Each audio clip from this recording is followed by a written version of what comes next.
To begin, we will come to hands and knees and bring one leg out to the side. Notice how the knee that is touching the ground is just about 90 degrees backwards. And then coming on a forearms, we will do an arch and rock back and forward in the arch. Just like you're in cow pose and cat and cow, we will do about 10 reps of these rocks, looking down and continuing to focus on the hip movement and keeping those feet planted into the ground. After you've done your rocks and your arch, the only thing that we will change is we will go into a curl and look forward and continue rocking, keeping the feet in the same position. So it's almost like a cat and cow separated, but opening the hips in a different way and doing one at a time. After those next couple reps, we will change the position of the knee that is on the ground into an internally rotated position like so, and start with the arches, rocking forward and back, 10 reps, and then we will move on to the curl with the feet in the same position. I like to try and center my arms to where about my foot is behind me, but whatever's comfortable for you. Now we will move into the curl and rocks in the internally rotated hip position, about 10 reps. And then the last one that we have will be the foot in an external rotation of the arch and curl before doing all of that on the second side. If you have knee discomfort, then don't go too far with how far your leg is externally rotated, but try and get it out just a little bit and do some rocks. You can start with small rocks before making them bigger, just to warm up.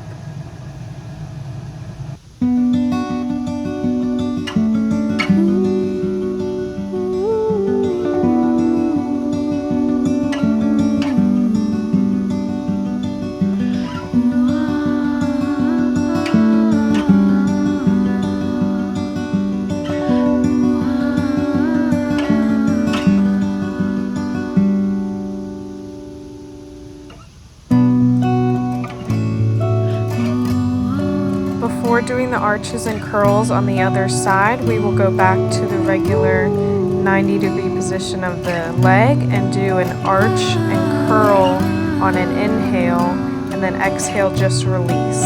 So like a cat and cow with one leg extended at a time, and we will go through each hip position. So the regular, internal, and external, but this is more like a full-on cat-cow without the rocking.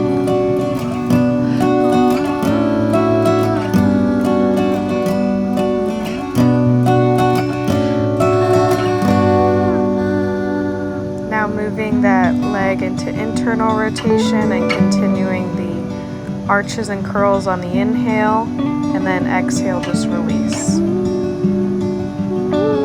I also like to point my fingers slightly outward so I can really get into the upper spine and focus on the movement of the spine rather than pushing with my shoulders.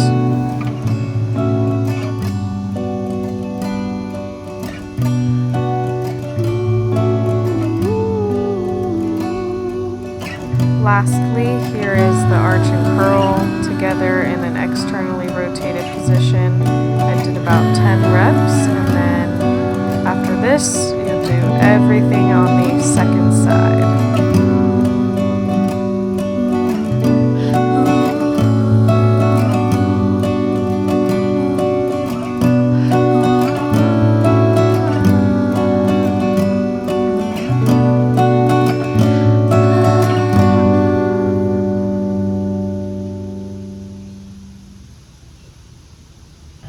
Coming on to the second side, bringing your other opposite leg out to the side, and here's a different view to help you see the feet position. And I'm just going to start rocking forward and back in an arch about 10 times before doing a curl and still rocking forward and back. And remember, the knee on the ground is just in a regular about 90-degree position. continuing to rock forward and back.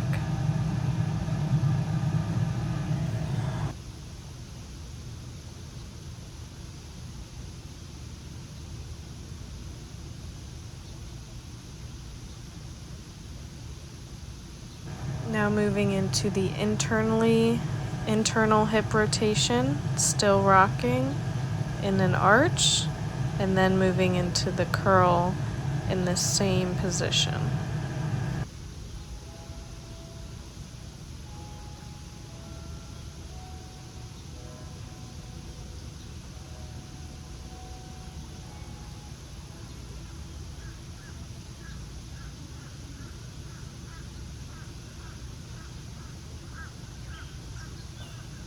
Lastly, the externally rotated hip position. You'll continue to rock forward and back in the arch and then into the curl before doing those cat and cow movements in a steady still position.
Now coming on to your good old hands and knees, shoulders over wrists and hips over knees. I did some regular cat and cows where I looked down on the arch and went forward a little bit and then came back into the curl. So arch forward, curl back.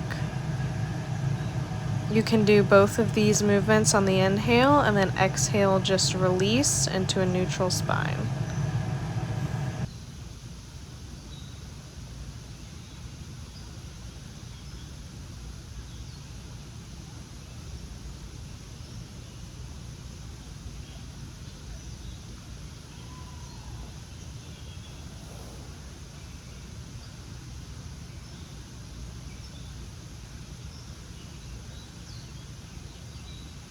This next one might be a little tough if you don't have so great knees, but you want to bring one foot in like a figure four, and it doesn't have to be perfectly 90 degrees, just as much as you can get it crossed. And then I rocked forward and back. And the foot is tucked under, you don't want it flexed, you want it just tucked under, and you can add some padding under that knee or foot to help you feel more comfortable. So here I arched back and then curled more forward, just like a cat and cow. And then after the one side, we will switch to the other side.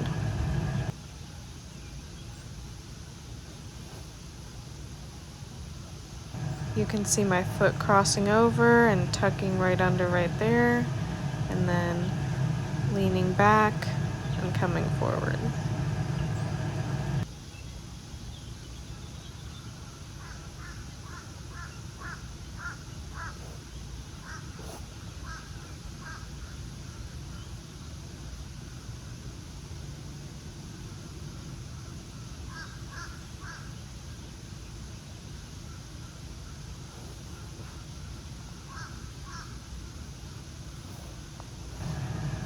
Next, come on down to your back and we will do some internal rotations. So bring your feet just a little bit wider than your hips and keep the one foot that you are not using still, and you're going to push forward with your hip before internally rotating it towards the other.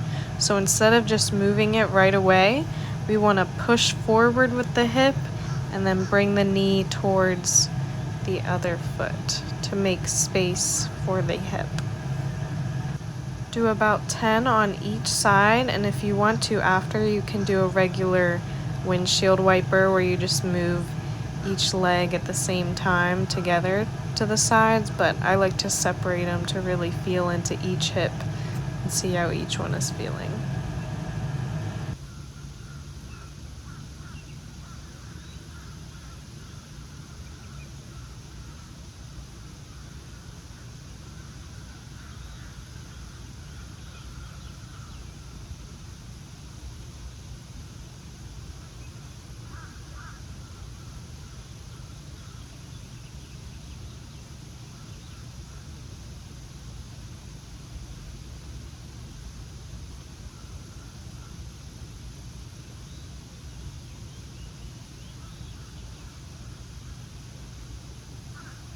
Now we will do some spinal or core rocks, holding the back of your legs, using your core to rock your feet back and back to a boat position or neutral position. And just continuing to do that. If you can bring your feet all the way over your head and try to touch the ground and hold it before coming back. So you'll see that in a few seconds. So here is where my feet come overhead. And if your feet can't touch the ground, make sure to hold on to your lower back for support. And I just hold here for a few breaths to decompress my spine before coming back to relax on my back.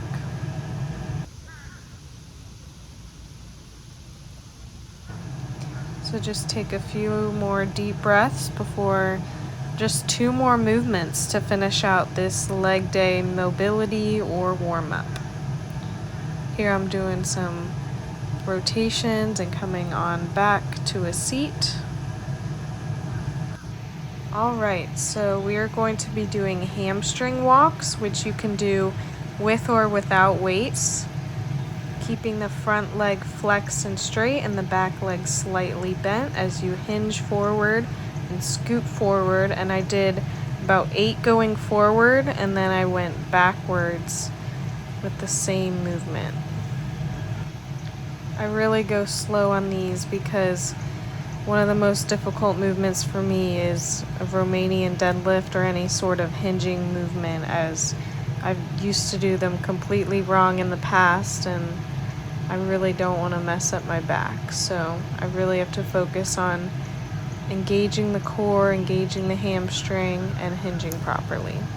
Now I'm just doing some leg swings forward on each leg, forward and back, like this. And then I switch sides, going forward and back. If you can, for an extra challenge, the leg that is still, you can try and go up on your toes to engage the calf a little bit. And then after these forward and backwards ones, I do side to side. And on coming out to the side, I like to pause for a slight second to feel it, feel the glute that is about to be working, and then just swinging back and forth. Switching sides, same thing. Swinging, make sure you're holding yourself steady. You don't want to be rocking side to side. You want to be keeping your spine straight. And there you have it for your leg day mobility.